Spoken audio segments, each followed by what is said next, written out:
Hey everybody, it's Life with Nikki Moore again.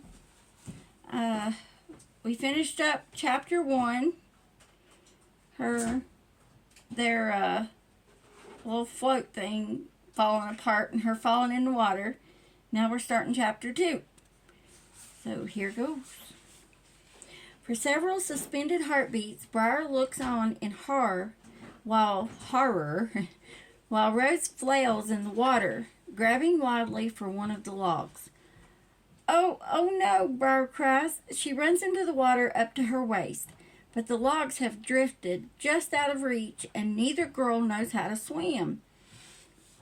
As Rose clings, coughing and sputtering, to the end of the log, Briar staggers back out of the water, her skirts sopping wet and dripping. They drag about her in the mud as she frantically looks for a long, sturdy stick. "Hold on," she yells to Lady Elaine. "Lancelot will save you."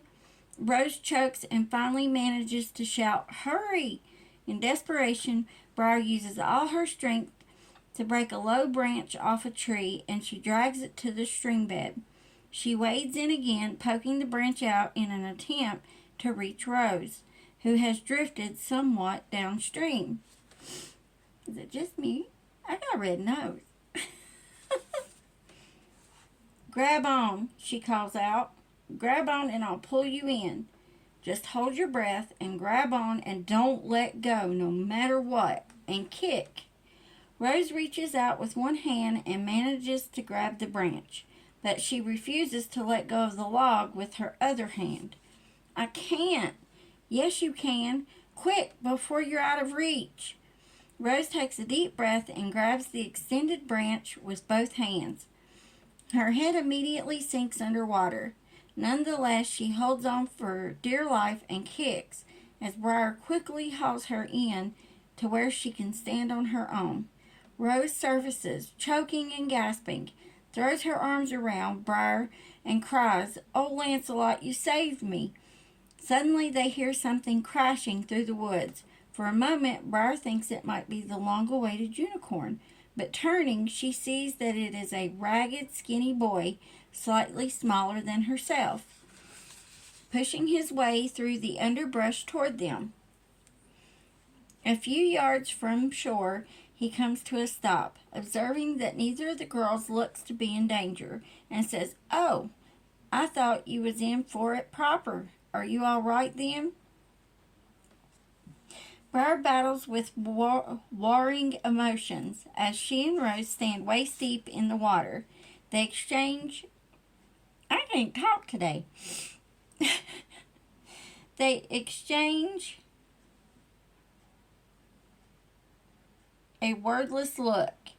They can see that the boy intended to help them in their dire straits, but both are incensed that someone has invaded their secret haven. Rose adopts her most commanding royal manner and says, "Get you gone, boy. This is our private place." The boy stares first at one girl and then the other, and the girls stare back, taking in the shock of yellow hair sticking straight up from his head in a fantastic cowlick, and his big, sincere eyes. He looks behind them to see whom she is talking to, for none of the village children have ever spoken to him this way. He stares harder at them, sure now that they are not far from the village. Briar blushes and turns her face away, always conscious of the reactions of strangers seeing her for the first time. But the boy says only, "You sure you are all right? You look all done in. Here, I better help you." He wades into the water and, taking Rose by one arm, leads her firmly towards the shore.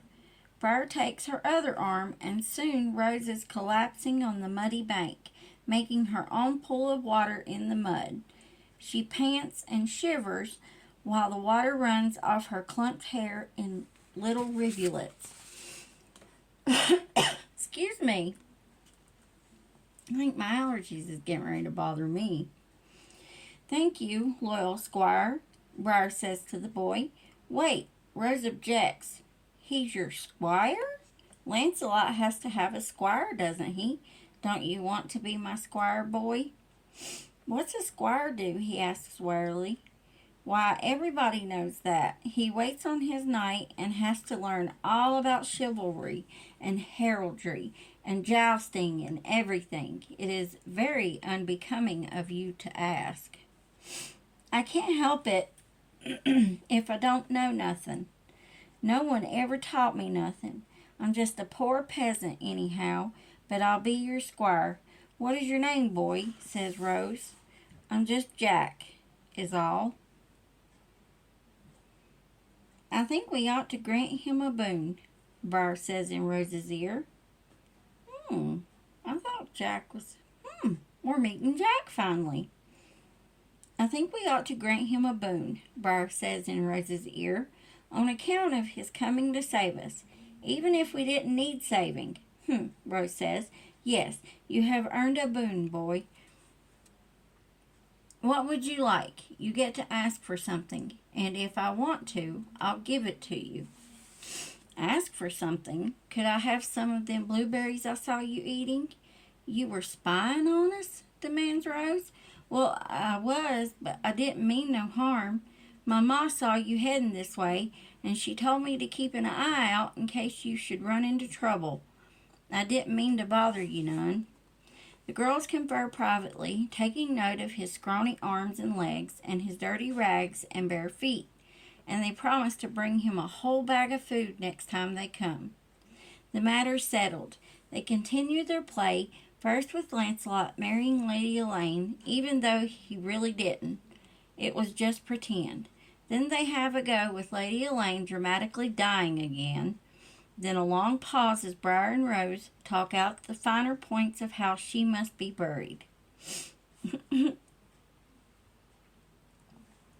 They set the squire to digging with his bare hands, but his progress being too slow, they get down on their knees and help him. Their finely woven tunics are by now totally encrusted with mud, not to mention blueberry stains. When their efforts prove unsatisfying, they decide that Elaine's ghost would most likely remain above ground, haunting Lancelot anyway, a concept that affords even more enthusiastic play with the squire trailing along behind. The squire soon grows weary of this and complains that there is nothing good for him to do. He says that he is going home, and Briar and Rose, getting hungry, decide that they had better go home too. They bid Jack goodbye and trudged back through the village, their muddy skirts dragging. When they finally reach the drawbridge, the traffic has slowed, and as they enter the gatehouse, Derwin spots them easily. "Princess Rose," he shouts, "where have you been? Half the castle is looking for you, and if they find out you slipped by me, my pay will be docked again." Rose has the good grace to look abashed, calling out, "I'm sorry, Derwin," but the girls hurry past him and on into the courtyard. They try to stay in the shadows, knowing they have reached the area of greatest peril. From here to their attic bedroom, the way is fraught with danger of discovery, and they are both fearful of being caught in their present frightful state. They go as quietly as thieves, sticking close to the walls, listening for sounds of approach. They can hear Rose's name being called from several different directions, but are finally forced to take their chances going up the central stairway of the keep. On the second level, they must pass near the archway that leads to the chapel. They are tiptoeing along in their sodden shoes, making slight squishing sounds, when Bishop Simon emerges from the chapel door and blocks their way. "Princess Rose, oh my dear princess, what happened to you? Why are you half drowned?" He looks at Briar with hellfire in his eyes, and pulling himself up to his full height, he rages. "What have you done?" She's the one that got her into it, didn't she? Briar stands speechless, staring stupidly as she tries to think of an answer that will deflect Bishop Simon's wrath. The girls have not prepared a story, placing all their hopes on returning undetected as they have often done before. As the clergyman grabs Briar by the collar and shakes her, she realizes that he is not waiting for an answer. Rose looks on, her hands to her mouth, terrified and helpless. The clergyman calls out, "Here! There! Here!" Washing machine sounds like it's off kilter. "They're here. I found them several times, and people come running to see."